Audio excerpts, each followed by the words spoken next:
Hello दोस्तों, welcome to the Oxford point. The Oxford point में मैं कुमार वैभव आप सभी का स्वागत करता हूं। मेरे प्यारे मित्रों, आज हम लोग वर्ड पावर डायनामाइट ट्रिक का पार्ट 22 पढ़ेंगे, जिसमें कि हमेशा की तरह 25 वर्ड को न्यूमोनिक का सहारा लेकर ट्रिक के माध्यम से बहुत ही ईजी वे से याद करेंगे, जिससे कि यह आपको लाइफ टाइम के लिए याद हो जाएगा। दोस्तों, आप सभी को बता दें कि पार्ट 21 से लेकर के पार्ट 30 तक का मतलब कुल मिलाकर के 250 वर्ड का पीडीएफ मैंने इस वीडियो के डिस्क्रिप्शन में एक साथ लिंक कर दिया है। वहां से जाकर के आप पीडीएफ डाउनलोड कर लीजिएगा और अपने पास रखिएगा, जिससे कि फ्यूचर में आपको रिवीजन में बहुत ही आसानी होगी। तो चलिए दोस्तों, बिना देर किए हुए वीडियो को स्टार्ट करते हैं। पहला वर्ड है हॉस्टाइल। हॉस्टाइल मतलब होता है विरोधी या शत्रुतापूर्ण। अब देखिए कैसे याद करेंगे। हॉस्टाइल को हम लोग रिलेट करेंगे हॉस्टल से। तो आजकल हॉस्टल के लोग आपस में विरोधी और शत्रुतापूर्ण भावना रखते हैं। आप लोग देखे भी होंगे कि एक ही यूनिवर्सिटी के दो अलग अलग हॉस्टल के लोग आपस में भिड़ जाते हैं, दोनों के बीच में लड़ाई झगड़ा हो जाता है। तो बस वहीं से हम लोग रिलेट कर रहे हैं कि आजकल हॉस्टल के लोग भी आपस में विरोधी और शत्रुतापूर्ण भावना रखते हैं। तो हॉस्टाइल मतलब विरोधी या शत्रुतापूर्ण। हॉस्पिटैलिटी, हॉस्पिटैलिटी मतलब होता है अतिथि सत्कार। अब हॉस्पिटैलिटी को हम लोग रिलेट करेंगे हॉस्पिटल से। तो हॉस्पिटल में पेशेंट को अतिथि की तरह सत्कार किया जाता है। हॉस्पिटल में पेशेंट को अतिथि बना करके उसका सत्कार किया जाता है। आप लोग देखते हैं कि हॉस्पिटल में पेशेंट का बहुत अच्छे से केयर किया जाता है, उनका ध्यान दिया जाता है। बस वहीं से हम लोग रिलेट कर ले रहे हैं कि हॉस्पिटल में पेशेंट का अतिथि की तरह सत्कार होता है। तो हॉस्पिटैलिटी मतलब होता है अतिथि सत्कार। हैवोक, हैवोक मतलब होता है विनाश या तबाही। तो हैवोक को हम लोग रिलेट करेंगे हवाएं। और जब हवाएं प्रचंड रूप धारण लेती हैं, जब हवाएं बहुत तेजी के साथ चलती हैं, तो विनाश और तबाही लाती हैं। सही बात है ना। हवाएं जब प्रचंड रूप धारण कर लेती हैं तो विनाश या तबाही लाती हैं। तो हैवोक मतलब होता है विनाश या तबाही। हैजी, हैजी मतलब होता है धुंधला या अस्पष्ट। तो हम लोग हैजी को रिलेट करेंगे आजी से। तो आजी को बहुत ही धुंधला और अस्पष्ट दिखाई देता है, मतलब आजी को अच्छे से नहीं दिखाई दे रहा है। तो बोल रहे हैं कि आजी को धुंधला और अस्पष्ट दिखाई देता है। गांव में दादी को लोग आजी बोलते हैं, तो बस वहीं से हम लोग रिलेट कर रहे हैं कि आजी को बहुत ही धुंधला और अस्पष्ट दिखाई देता है। तो हेजी मतलब धुंधला या अस्पष्ट। हेरोइक, हेरोइक मतलब होता है बहादुर या साहसी। तो हेरोइक में वर्ड आ रहा है हीरो। और जो हीरो लोग होते हैं बहुत ही बहादुर होते हैं, बहुत ही साहसी होते हैं। आप लोग मूवी में देखते हैं कि एक हीरो 10-10, 20-20 लोग को एक साथ मार रहा होता है। अच्छा, वो ऐसा क्यों कर पाता है जानते हैं? क्योंकि वह बहुत बहादुर होता है, बहुत ही साहसी होता है। तो हीरोइक मतलब होता है बहादुर या साहसी।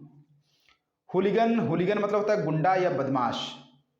कभी कभी होली में आप लोग देखते हैं कि किसी के ऊपर रंग डाल दो तो बुरा मान जाता है और नाराज हो जाता है, मारपीट पर उतर जाता है। और कभी कभी तो लोग गन भी निकाल देते हैं। बस वहीं से हम अपना ट्रिक निकाल लेते हैं कि होली में जो व्यक्ति गन निकाल दे वो कैसा इंसान होगा? बहुत सीधा साधा और अच्छा इंसान होगा? ना जी ना। जो होली में गन निकाल देगा वो बहुत बड़ा गुंडा होगा, बहुत बड़ा बदमाश होगा। तो होलीगन मतलब होता है गुंडा या बदमाश। ठीक। अगला वर्ड है हलबलू। हलबलू मतलब होता है कोलाहल। कैसे याद करेंगे? यहाँ पर वर्ड आ रहा है HULLA, हल्ला। तो हल्ला और कोलाहल एकदम सेम चीज़ है। जहाँ पर हल्ला होगा वहाँ पर कोलाहल भी होगा, ये आप सभी को पता है। तो हलबलू, हलबलू मतलब होता है कोलाहल। एक चीज़ ध्यान रखिएगा, इसका प्रोनाउंसिएशन सब लोग गलत पढ़ते हैं, बहुत ढेर सारे लोग गलत पढ़ते हैं, करीबन 99% लोग गलत पढ़ते हैं। इस बात का ध्यान रखिएगा। कुछ लोग इसको हल्ला बोलते हैं, जो कि सरासर गलत है। इसका सही प्रोनाउंसिएशन हलबलू। ठीक है, इस चीज़ को ध्यान रखिएगा। चलिए आगे हम लोग देखते हैं हम्बग। हम्बग मतलब होता है छल कपट या धोखेबाज। तो दुनिया के हर इंसान का ये शिकायत होता है कि हमारे बगल वाले लोग हमारे साथ छल कपट करते हैं, धोखेबाज होते हैं। हर आदमी सबसे संतुष्ट हो सकता है लेकिन अपने पड़ोसी से नहीं, ये भाई नेचर है, सबको पता है। तो हर आदमी यही बोलता है कि हमारे बगल वाले छल कपट करते हैं और धोखेबाज हैं। तो हम्बग मतलब होता है छल कपट या धोखेबाज। ठीक। हस्बैंड्री मतलब होता है मितव्ययी या कृषि। तो हर बीवी की यही शिकायत होती है कि हमारा हस्बैंड मितव्ययी है। अच्छा, कुछ लोग इसकी मीनिंग बताते हैं हस्बैंड्री मतलब कंजूस, जो कि सरासर गलत है। हस्बैंड्री मतलब सिर्फ और सिर्फ क्या होता है, मितव्ययी। कंजूस मतलब जो बिल्कुल खर्च ना करे, और मितव्ययी मतलब जो बचा बचा के खर्च करे। ठीक है। तो हर बीवी यही कहती है कि हमारा हस्बैंड कैसा है, मितव्ययी है। ठीक। तो हस्बैंड्री मतलब होता है मितव्ययी। और हस्बैंड्री का एक और अर्थ आता है कृषि। अब इसको कैसे याद करेंगे? गांव में जो हस्बैंड लोग होते हैं उनकी आजीविका क्या होती है, कृषि होती है। आप सभी को पता है कि गांव वाले जो हस्बैंड होते हैं वो कृषि कार्य करते हैं। तो हस्बैंड्री मतलब कृषि।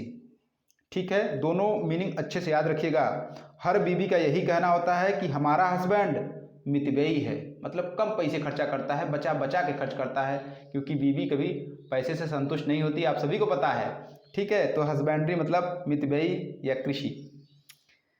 हर्डल मतलब होता है बाधा या बेत का बाड़ा। बहुत अच्छी सी ट्रिक है। हर दिल जो प्यार करेगा वो जीवन में बाधा पाएगा। ठीक है। अगर आप किसी से प्यार मोहब्बत किए तो पढ़ाई में बहुत ज़्यादा बाधा आएगी, इसलिए आप सबको सिर्फ पढ़ाई पर विशेष ध्यान देना चाहिए, इन सब माया से दूर रहना चाहिए। तो हर दिल जो प्यार करेगा वो जीवन में बाधा पाएगा। तो हर्डल मतलब बाधा। दूसरी मीनिंग इसकी निकलती है बेत का बाड़ा। अच्छा, ये क्या होता है? अगर लोग लंबी कूद, ऊंची कूद कूदते होते हैं तो एक बेत लगा करके रखते हैं जिसके ऊपर से लोग कूदते हैं, वही होता है बेत का बाड़ा। कहीं न कहीं बेत का जो बाड़ा होता है वह भी क्या होता है, एक बाधा ही होता है, उसके ऊपर से पार करना होता है। तो दोनों मीनिंग अच्छे से याद रखिएगा। हर्डल मतलब होता है बाधा, हर्डल मतलब होता है बेत का बाड़ा। हैरंग मतलब होता है प्रभावशाली भाषण। तो देखिए, ऐसा भाषण जिसको सुन करके हर अंग आदमी का फड़फड़ाने लगे, ऐसा भाषण जिसको सुनने के बाद आदमी का हर अंग फड़फड़ाने लगे, वो कैसा भाषण होगा? प्रभावशाली भाषण होगा, बहुत ही इफेक्टिव भाषण होगा। हर अंग आदमी का फड़फड़ाने लगे मतलब वो बहुत ही प्रभावशाली भाषण है। तो हैरंग मतलब होता है प्रभावशाली भाषण। हरक्यूलियन मतलब होता है अत्यंत कठिन। तो हम हरक्यूलियन को रिलेट करेंगे हर कुली का जो काम होता है बहुत ही कठिन होता है, अत्यंत कठिन होता है। आप लोग देखते हैं कि कूली जो होते हैं ढेर सारा बोझ उठा करके यहाँ से वहाँ चले जाते हैं बड़े ही आसानी तरीके से। तो हर कुली का काम अत्यंत कठिन होता है। तो हरक्यूलियन मतलब होता है अत्यंत कठिन। हैजमोनी मतलब होता है नेतृत्व या अधिपत्य। तो यहाँ पर वर्ड आ रहा है हैज, तो हम लोग समझेंगे HAS वाला है। तो हैज और हैव आप लोग इंग्लिश में पढ़े होंगे। किसी चीज़ पर अधिकार दिखाने के लिए हैज हैव का प्रयोग किया जाता है। बस वहीं से हमारा ट्रिक भी निकल जाएगा। जैसे हैज मनी, जिसके पास पैसा हो, हैज मतलब होता है ना अधिकार, जिसके पास पैसा हो वह व्यक्ति क्या करेगा? नेतृत्व और अधिपत्य करेगा। किसी भी फंक्शन, किसी भी समारोह का अधिपत्य और नेतृत्व कौन करता है? जिसके पास पैसा होता है। हैज मनी, जिसके पास पैसा रहेगा वही क्या करेगा? नेतृत्व करेगा, अधिपत्य करेगा। बाकी सब लोग तो दर्शनार्थी बन के रह जाते हैं। सही बात है ना? बस अगला वर्ड है हारमोनी मतलब होता है सामंजस्य या तालमेल। अब देखिए, उसी तरीके का ट्रिक ये भी है। हर मनी वाला व्यक्ति मतलब हर पैसा वाला व्यक्ति अपने जीवन में तालमेल और सामंजस्य बना के रखता है। हर पैसा वाला व्यक्ति, हर मनी वाला व्यक्ति, देख रहे हैं ना, हर मनी वाला व्यक्ति अपने जीवन में सामंजस्य या तालमेल बैठा के रखता है, उसके जीवन में कोई कमी नहीं होती। तो हारमोनी मतलब होता है सामंजस्य या तालमेल। देखिए, ट्रिक थोड़ा सा मिलता जुलता है, इसलिए विशेष ध्यान रखिएगा। दोनों की मीनिंग एकदम अच्छे से अलग रखिएगा। ठीक है, चलिए आगे बढ़ते हैं हम लोग। हैगार्ड, हैगार्ड मतलब होता है थका मादा। तो यहाँ पर वर्ड आ रहा है गार्ड, ठीक है। तो कोई व्यक्ति बोल रहा है हाँ भाई गार्ड थका मादा रहता है। आप सभी को पता है कि गार्ड बहुत मेहनत करते हैं, पूरी रात जागते हैं, जिसके कारण जब उनकी ड्यूटी खत्म होती है तो वो थका मादा फील होते हैं, ठीक है। तो कोई कह रहा हाँ भाई गार्ड, गार्ड बेचारे तो हमेशा थका मादा रहते हैं। तो हैगार्ड मतलब होता है थका मादा।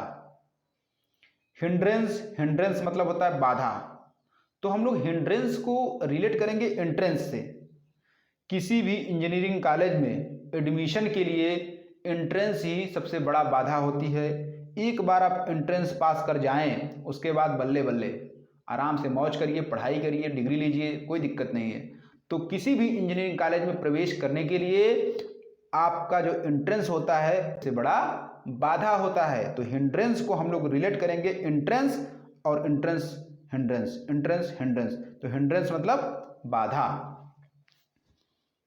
होमोजीनियस, होमोजीनियस मतलब होता है सजाती। तो होम में मतलब एक घर में रहने वाले जन, होम में रहने वाले जन कैसे होते हैं? सजाती होते हैं, मतलब एक प्रकृति के होते हैं। सजाती मतलब होता ही है एक जैसा। तो होमोजीनियस, घर में रहने वाले जितने लोग होते हैं वो एक प्रकृति के होते हैं। तो होमोजीनियस मतलब होता है सजाती। हेट्रोजीनियस मतलब होता है विजाती। तो हेट्रो, हेट करने वाले जन, वे व्यक्ति जो एक दूसरे को हेट करते हैं वो विजाती होते हैं, मतलब अलग अलग प्रकृति के होते हैं। हेट्रोजीनियस, वे व्यक्ति जो आपस में एक दूसरे को हेट करते हैं, घृणा करते हैं, कैसे होंगे? विजाती होंगे, मतलब अलग अलग प्रकृति के होंगे। तो हेट्रोजीनियस मतलब होता है विजाती। हॉरेंडस, हॉरेंडस मतलब होता है डरावना या भयानक। तो यहाँ पर हारन आ रहा है, हारन 10। अगर आपके चारों तरफ 10 हारन बजा दिया जाए तो बताइए कैसी स्थिति होगी? बिल्कुल ही भयानक होगी, बिल्कुल ही डरावना होगी। अगर किसी व्यक्ति के चारों तरफ 10 हारन एक साथ बजाया जाए तो बहुत ही भयानक और बहुत ही डरावनी स्थिति बन जाएगी। हॉर्न 10 हार्न एक साथ बज रहा है, जिसके कारण स्थिति डरावनी हो गई, भयानक हो गया है। तो हॉरेंडस मतलब डरावना या भयानक। हार्डशिप, हार्डशिप मतलब होता है बाधा या मुसीबत। तो हम लोग यहाँ पर रिलेट कर रहे हैं हार्डशिप, ठीक है। शिप मतलब होता है पानी का जहाज। पानी के जहाज को हार्ड प्लेस पर चलाने पर क्या होगा आप ही बताइए? बहुत ज़्यादा बाधा आएगी, बहुत ज़्यादा मुसीबत होगी, क्योंकि वो हार्ड प्लेस पे चलने के लिए नहीं बना है। शिप, शिप मतलब होता है जहाज, पानी का जहाज हो खास करके। तो खास करके पानी के जहाज को हार्ड प्लेस पर चलाने पर बहुत बड़ी बाधा आती है, बहुत बड़ी मुसीबत होती है। तो हार्डशिप मतलब होता है बाधा या मुसीबत। हैगल, हैगल मतलब होता है मोल भाव करना। तो कोई व्यक्ति है जो कि बोल रहा है हाँ भाई फ्रूट आपके गल गए हैं, हाँ भाई आपके फ्रूट्स गल गए हैं, थोड़ा कम कर लो यार, क्यों इतना महंगा दे रहे हो, आपके फ्रूट भी गल चुके हैं। इस तरीके से आप लोग भी किए होंगे। कह रहा हाँ भाई तुम्हारे फ्रूट्स गल गए हैं, थोड़ा पैसा कम कर लो। तो क्या कर रहा है? वो मोल भाव कर रहा है। तो हैगल मतलब होता है मोल भाव करना, ठीक है। हजार्डस, हजार्डस मतलब होता है खतरनाक। अगर किसी को एक साथ 1000 सांप डस लें, 1000 सांप अगर किसी को एक साथ डस लें तो स्थिति बहुत खतरनाक हो जाती है, उसे बचाना मुश्किल हो जाता है। 1000 सांप अगर किसी को एक साथ डस लेते हैं तो स्थिति कैसी हो जाती है? बहुत ही खतरनाक हो जाता है, पेशेंट को बचाना मुश्किल हो जाता है। तो हजार्डस मतलब होता है खतरनाक, ठीक। चलिए, हैप हजार्ड, हैप हजार्ड मतलब होता है अव्यवस्थित। तो आप यहाँ पर रिलेट करिएगा, जैसे मान लीजिए आप लोग आर्मी की रेस देखे होंगे, जब सब लोग दौड़ कर आते हैं तो कुछ लोग लेट जाते हैं, कुछ लोग गिर जाते हैं, कुछ लोग बैठ जाते हैं और चारों तरफ बैठ करके लोग हाँफ रहे होते हैं। बस वहीं से हमारा एक ट्रिक निकलेगा, हैप हजार्ड। हाँफ रहे हैं हजारों लोग, हजारों लोग अगर जहाँ पर हाँफते होंगे कैसी स्थिति होगी? क्या वो एक लाइन में बैठ करके आराम आराम से हाँफते होंगे? ना, बिल्कुल अव्यवस्थित तरीके से हाँफ रहे होंगे। हाँफ रहे हैं हजारों लोग, फील करिएगा कि आर्मी का दौड़ का मैदान है, हाँफ रहे हैं हजारों लोग बिल्कुल अव्यवस्थित तरीके से। तो हैप हजार्ड मतलब होता है अव्यवस्थित। ह्यूमैनिटेरियन, मानवतावादी। तो ह्यूमैन मतलब होता है मानव जाति, ठीक है। ह्यूमैन को तारने वाला, मानव जाति का तारण करने वाला व्यक्ति कैसा होगा? मानवतावादी होगा, मानवतावादी का समर्थक होगा। ह्यूमैनिटेरियन, मानव जाति को तार देने वाला व्यक्ति, जो तारण कर रहा है, उसका पार उतार रहा है उन्हें, कैसा इंसान होगा? मानवतावादी होगा। हाइपरबली, हाइपरबली मतलब होता है अतिशयोक्ति। प्रोनाउंसिएशन पर विशेष ध्यान रखिएगा, 99% लोग इसको हाइपरबोल पढ़ते हैं, जो कि सरासर गलत है। इसका प्रोनाउंसिएशन होता है हाइपरबली। ठीक है, कैसे याद करेंगे हम लोग? कोई व्यक्ति है जो कि बोल रहा है हाँ भाई, पैर भी बोलते हैं। ठीक है, हाँ भाई पैर भी बोलते हैं, तो क्या कर रहा है? अतिशयोक्ति कर रहा है, बढ़ा चढ़ा के बोल रहा है, मतलब फेंक रहा है। ठीक है, हाइपरबली मतलब होता है अतिशयोक्ति या बढ़ा चढ़ाकर कोई बात कहना। तो वही कह रहा, हाँ भाई पैर भी बोलते हैं। अच्छा बताइए, पैर बोलते हैं मतलब क्या कर रहा है? किसी चीज़ को बहुत बढ़ा चढ़ा करके बोल रहा है, फेंक रहा है। तो हाइपरबली मतलब होता है अतिशयोक्ति। दोस्तों ये रहे 25 वर्ड। उम्मीद करता हूँ बहुत प्यारे तरीके से, बहुत अच्छे तरीके से आपको याद हो गया होगा। अगर याद हुआ है तो एक लाइक जरूर करिएगा, चैनल को सब्सक्राइब कर लीजिएगा ऐसी ही वीडियो पाने के लिए। दोस्तों मिलते हैं अगले वीडियो में, तब तक के लिए जय हिंद, जय